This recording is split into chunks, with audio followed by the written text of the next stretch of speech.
understand it. So one of my favorite pieces in here, and it's funny to me because I already know. Tongue blade. Blade. Okay. Tongue blade. Right. Tongue blade. What page is it on? Tongue blade is page 31, and it says unto it, for my daughter.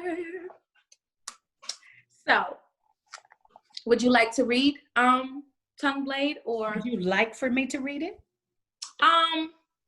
For the breakdown, why don't I read, and then maybe you read it, and because I want you to read it from the writing perspective. So I would read it more so from a perspective of somebody just reading the book, or just, and then I want you to come in, and then I've got a couple questions afterward, if that's cool with you. Okay, so you're gonna read it first, and then I read it, and then you'll give me your question.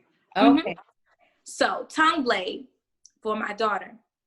Tempting 17, you woman child. The sweetest spin, the sweetest spin in your mama's softest song. Lilt in her litany of love. You, milk and moon drizzled on parched night. Your tongue lash, our release. Your mother's muted screams. Tongue blade, for my daughter. Tempting 17, you, woman child, the sweetest spin in your mama's softest song.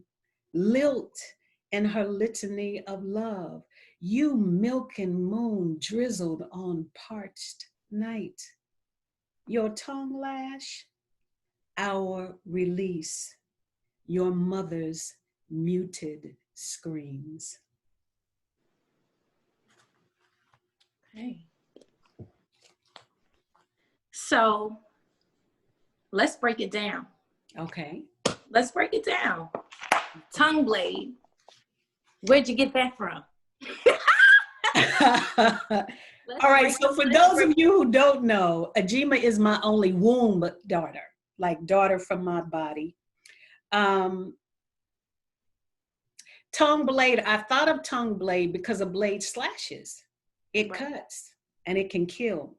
It's very powerful and it's dangerous. It's a weapon, right? And you, my beloved daughter, were very mouthy, right? And you have, as people can obviously see from you hosting this interview, you have a gift of words. Words and language are one of your powers as well, even though yours is different than mine. It very, very much is. And so someone else, just like me, someone else can say something in the room, but you can turn around and say the same thing, and it has a little to it, right? A little acid, a little hit to it. So the title came from Tongue Blade, and that interesting phase that we go through as a teenager, when we're sick of our moms and we're ready to get out that house and we're ready to do our own thing. So we think, and we can't wait to do it. And we're just biding time, just biding time, just biding time. We are full of ourselves. We smell ourselves, and we're ready to tell everybody and let everybody know about it, right?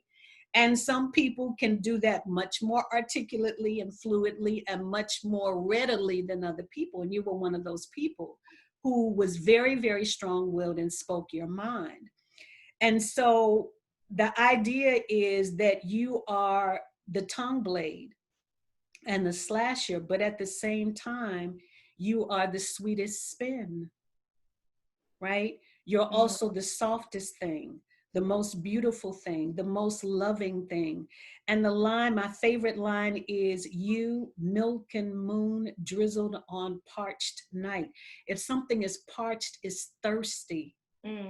And you are the thing that can quench that thirst. So it was about describing your power, but both sides or all sides of it, right?